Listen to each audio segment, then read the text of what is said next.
여러분 안녕하세요. 이번 시간에는 T-D급 74회차 이론풀이 시작해 보도록 할게요. 자, 실무 이론 평가입니다. 여러분들 시험 치실 때 이론이 지금 10문제가 있죠. 자, 이 문제부터 먼저 푸지 마시고 시험 치실 때는 실무부터 먼저 풀고 남는 시간에 이론 문제를 푸시는 방향으로 준비하시면 되겠습니다. 자, 1번 볼게요. 내부 회계관리 제도에 대한 설명으로 옳지 않는 것. 자, 1번. 기업은 내부 고발자를 보호하는 프로그램을 갖춰야 된다. 자, 1번 맞죠? 내부 고발자를 보호하는 프로그램이 있어야지만 내부 고발이 자유롭게 이루어지겠죠.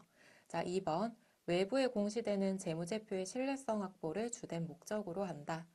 자, 외부에 공시된다라고 했을 때 신뢰성 확보를 위해서 내부 회계 관리 제도 들어가야 될 거고요. 자, 그 다음에 3번. 재고 자산이 보관된 창고에 대한 물리적 접근을 통제하는 것도 내부 회계 관리 제도 범위에 포함된다. 맞죠? 자, 창고의 물리적인 접근을 통제한다.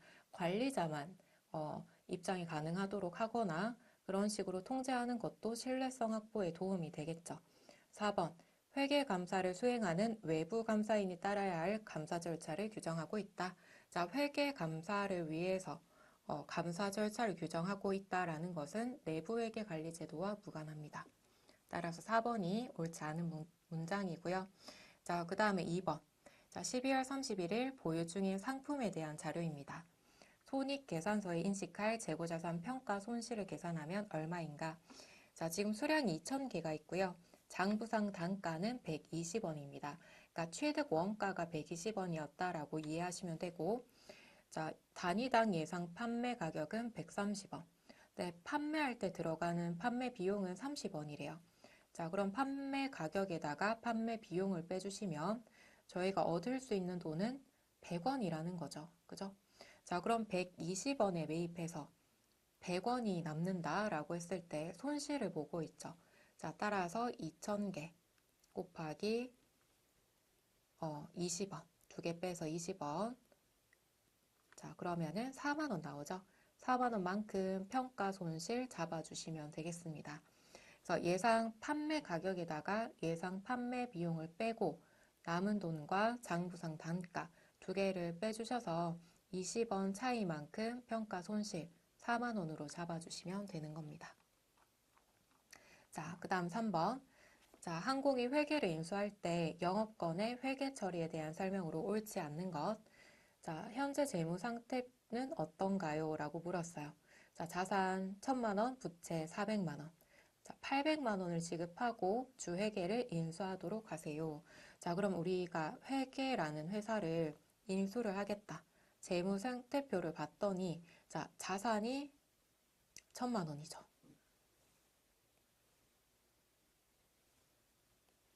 자산이 1,000만 원. 그 다음에 부채가 400. 자, 그럼 이 회계의 자본은 얼마일까요? 두 개 빼주시면 되죠. 600만 원.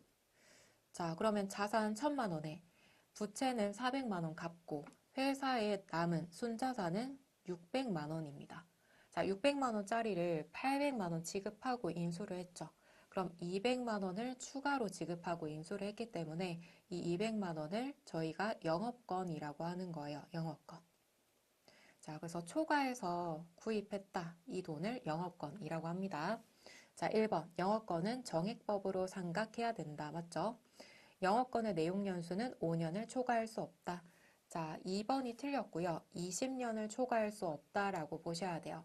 계약서에 정해져 있거나 혹은 법률에 정해져 있지 않다라고 했을 때 기본적으로 20년을 초과할 수 없습니다. 자, 3번. 발생한 영업권의 금액은 200만 원이다. 맞죠? 자, 인수 시 발생한 영업권은 무형자산으로 처리한다. 우리 영업권 무형자산에 들어가죠. 자, 참고로 우리가 이런 식으로 주회계, 외부에 있는 회사를 실제로 돈을 주고 매입했다라고 했을 때 영업권으로 인식이 가능합니다. 다만 내부적으로 창출한 영업권은 인정하지 않아요. 자, 내부적으로 창출했다라는 얘기는 우리 회사가 항공이죠. 그죠? 자, 항공인데, 자, 뭐 자산 1,000만 원에 부채 400인데, 그러면은 600 나와야 되죠? 자, 외부에서 인수한 게 아니라 우리 회사 스스로 플러스 100만 원을 인식하겠다 라고 하는 건 영업권으로 인정하지 않겠다라는 뜻이에요. 객관성이 떨어지다 보니까 내부 창출 영업권은 인정하지 않습니다. 자, 그 다음에 4번. 대손 충당금 기말 잔액을 계산하면 얼마인가? 자, 매출 채권 기초 잔액, 매출 채권 대손 발생액 이런 식으로 보기에 나와 있네요. 그럼 대손 충당금 T 계정을 그려볼게요. 자, 우리 대손 충당금 T 계정은 꼭 외워 주셔라 라고 말씀을 드렸고요. 대손 충당금이라든지 상품, 외상 매입금, 외상 매출금 T 계정은 꼭 알고 계셔야 됩니다. 자, 대손 충당금은 자산을 차감시키는 계정이기 때문에 대변이 증가, 차변이 감소죠. 자, 일단은 기초, 그 다음에 대손 충당금 플러스 되려면 추가로 설정하시면 될 거고요. 감소하려면 대손이 발생하면 되겠죠. 그 다음에 기말 잔액이 남습니다. 자, 넣어볼게요. 기초 잔액. 자, 매출 채권의 기초 잔액이네요. 대손 충당금의 기초 잔액을 4만 원으로. 자, 그 다음에 매출 채권의 대손 발생액. 대손 발생하면 대손 충당금 꺼내 쓰죠. 3만 원.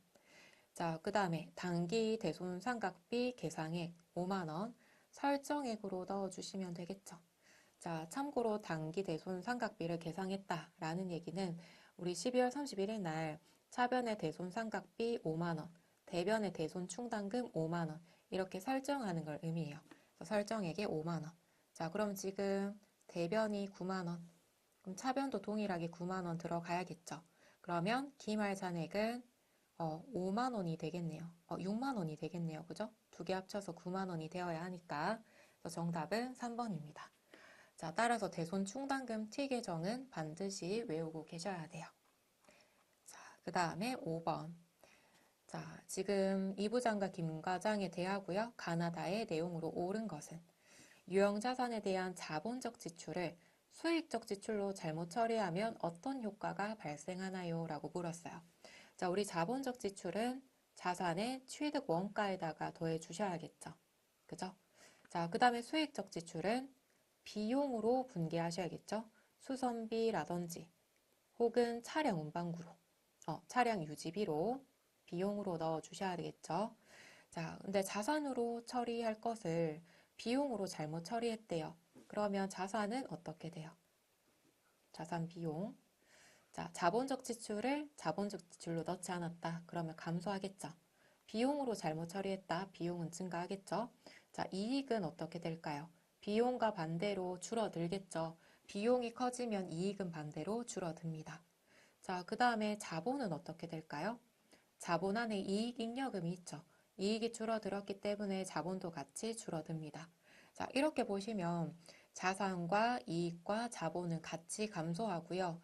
비용만 혼자 증가해요. 그래서 기억하실 때는 비용이 증가하면 나머지는 다 감소하더라. 부채는 상관이 없어요. 부채 빼고 만약에 비용이 감소하면 나머지 자산 증가하고 이익 증가, 자본이 다시 증가하겠죠. 그래서 두 개의 관계를 알고 계시면 문제를 풀 때 헷갈리지 않게 푸는 게 가능합니다. 자, 그럼 순이익이 감소되겠죠. 자산도 감소되고 비용은 반대로 증가합니다. 자, 그래서 찾아보시면 과소가소 과대. 정답은 2번이네요. 자, 그 다음에 6번. 회계 변경의 유형이 다른 것은? 자, 유형 자산의 잔존 가치를 변경하겠다. 자, 우리 잔존 가치 변경은 회계 추정의 변경이죠. 추정치를 변경하겠다. 감가상각 방법을 정액법에서 정률법으로 변경하겠다. 자, 특히 감가상각 방법 잘 기억해 두셔야 된다라고 말씀을 드렸는데요. 우리가 겉으로 봤을 때는 방법 변경으로 보이죠. 그러면 회계 정책의 변경이 아니냐라고 생각하실 수 있는데 우리 정액법 자세하게 보면 정액법 계산할 때 어떤 거 들어와요? 내용연수 필요하죠. 잔존가치 필요하죠. 근데 우리 내용연수와 잔존가치는 추정치에 해당하죠. 따라서 정책의 변경이 아니라 추정의 변경으로 봐주셔야 돼요. 자, 그래서 특히 2번 주의해 주시고 3번 매출 채권을 일부만 회수할 것으로 변경했다. 자, 일부만 회수한다라는 거는 이제 대손율이 변경이 되었다라는 거죠. 대손율도 추정치이기 때문에 추정의 변경으로 보셔야 돼요. 자, 4번 재고자산의 원가 결정 방법을 총평균법에서 선입선출법으로 변경했다. 자, 4번이 회계 정책의 변경입니다. 따라서 유형이 다른 거는 4번이죠. 자, 그래서 특히 감가상각 방법의 변경은 추정의 변경이다라는 것만 좀 잘 기억해 주시고요. 자, 그 다음에 나머지 좀 정리를 하고 넘어갈게요. 우리가 정책의 변경이 있고 추정의 변경이 있죠. 정책의 변경은 방법을 변경하는 거고요. 추정의 변경은 추정치를 변경하는 겁니다. 정책의 변경은 소급법으로 변경을 해주셔야 되고 추정의 변경은 전진법으로 변경을 해주셔야 돼요. 소급법은 앞전의 방법들을 다 변경하는 거고요. 전진법은 그냥 단기부터 쭉 변경시켜 주시면 돼요. 자, 그 다음 회계 정책으로 봐야 될지 회계 추정으로 봐야 될지 애매하다라고 했을 때 회계 추정의 변경으로 봐주시면 되고요.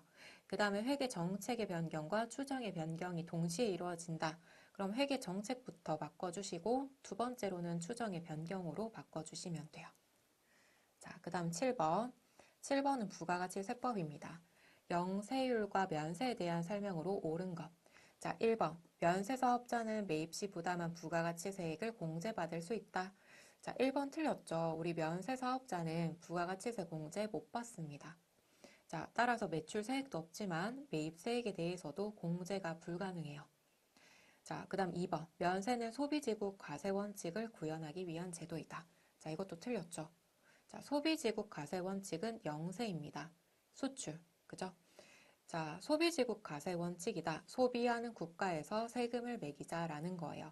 예를 들어서 우리 한국에서 생산을 하고 제품 생산을 하고 미국에 수출을 할 거예요. 자, 그럼 소비하는 나라는 미국이 되겠죠? 소비지국. 자, 따라서 수출할 때 이 물건에 대해서 생산지국이니까 세금을 매기지 말자라는 거예요. 그러니까 이 제품이 0%로 수출이 되고 미국에서는 미국이 소비지국이기 때문에 미국 자체 내에서 부가세율을 부과하고 있겠죠. 자, 3번. 영세율 적용 대상자는 과세사업자고요. 부가가치세법의 제반 의무를 이행해야 된대요. 맞죠? 자, 그래서 3번이 정답이고요. 우리가 지금 사업자가 크게 두 가지가 있습니다. 과세사업자, 면세사업자. 자, 과세사업자는 10% 부가세를 내야 된다라는 거고요. 면세는 부가세가 없다라는 거예요. 자, 여기 과세에서도 국내 거래다. 그러면 과세 10% 부과하고 있고 수출하고 있다. 국외 거래다라고 했을 때 영세율을 적용하고 있어요. 영세율 0%. 자, 그 다음에 면세는 부가세 면제죠. 그래서 부가세가 없습니다. 그래서 우리가 영세 사업자다 라고 했을 때 영세율을 적용하고 있다 라고 했을 때 과세 사업자 쪽에 들어간다라는 거 기억해 주시고, 자, 4번. 영세율은 부가가치세의 역진성 완화를 위한 제도이다. 틀렸죠? 면세를 얘기해요. 면세. 자, 그래서 특히 영세율과 면세 두 개 특징에 대해서 다시 한 번 더 정리해 보시고요.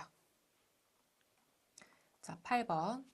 자, 제2기 과세기간의 자료이다. 대손세액 공제를 적용한 후에 납부세액을 구하면 얼마인가? 자, 단 세금 계산서 등 필요한 증빙 서류는 적법하게 발급했거나 수령했다. 자, 그럼 가를 볼게요. 완구를 판매하고 받은 대가, 부가가치세가 구분 표시되지 않았다. 자, 우리 물건 판매하고 받았다라고 했을 때 부가세 납부하셔야 되죠. 이때는 나누기 1.1을 하시면 공급 가액이 나와요. 또는 나누기 11을 하시면 부가가치세가 나옵니다. 자, 그럼 부가세는 얼마예요? 100만 원이죠. 부가세는 100만 원. 100만 원. 자, 매출세액이죠. 그 다음에 사업용으로 사용하던 토지의 공급가액. 자, 우리 토지는 면세입니다. 세금 면제. 따라서 납부할 세금이 없고요. 완구 구입과 관련된 매입세액. 자, 완구를 판매하고 있는 회사죠. 완구 구입은 상품 매입이기 때문에 당연히 공제 가능하고 60만 원이 부가세죠. 60만 원은 빼주셔야겠네요. 자, 그 다음에 제2기의 외상거래로 발생한 외상매출금, 부가세 포함, 그러면 5만 원이 부가세겠네요. 거래처의 파산으로 제2기 중에 회수 불능하게 되었다. 저희가 지금 2기의 납부세액을 구해주셔야 되기 때문에 5만 원은 공제받을 수 있도록 만들어 주셔야겠죠. 5만 원은 공제. 자, 그럼 매출세액 100만 원에다가 매입세액 60만 원 빼주시고, 그 다음에 공제받는 거 5만 원 빼주시고, 자, 65만 원 빼주시면 되겠죠. 그럼 정답은 35만 원, 1번이네요. 자, 다음 9번. 9번은 소득세입니다. 금융소득에 대한 설명으로 옳은 것. 자, 금융소득은 이자소득, 그 다음에 배당소득이죠. 배당소득. 자, 1번. 정기예금의 이자는 약정에 따른 이자 지급 개시일을 수입시기로 한다. 자, 이자 지급 개시일을 수입시기로 하지 않고요. 실제 지급한 날이요. 실제로 지급한 날. 2번. 출자 공동사업자의 배당소득은 조건부 종합과세 배당소득에 해당한다. 자, 조건부가 아니라 무조건 종합과세입니다. 무조건 종합과세. 3번. 실질 명의가 확인되지 아니하는 금융소득은 그러니까 비실명 금융소득을 얘기하는 거예요. 비실명 금융소득. 자, 비실명 금융소득은 무조건 종합과세이다. 아니죠. 무조건 분리과세요. 무조건 분리과세. 4번.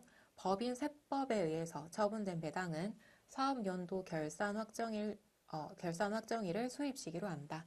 4번이 맞죠. 그래서 우리 9번 같은 경우에는 다 암기를 해주셔야 풀 수 있는 문제이긴 한데 나는 조금 여유가 있다라고 하시면 9번까지 외워주시면 좋을 것 같고요. 그 다음에 10번 소득세에 대한 설명으로 옳지 않는 것. 1번 소득세의 과세기간은 1월 1일부터 12월 31일을 원칙으로 하고 있고요. 자, 조금만 올릴게요. 원칙으로 하고 거주자가 출국하여 비거주자가 되는 경우에는 1월 1일부터 출국일까지로 한다. 맞죠? 자, 내가 출국했다라고 했을 때 출국일까지를 과세기간으로 두고요. 신고는 출국일 날 하기가 어렵죠. 그죠? 따라서 신고는 출국일 전날까지 맞춰주시면 돼요. 전날까지. 자, 2번 신규 사업자는 중간 예납 의무를 지지 않는다.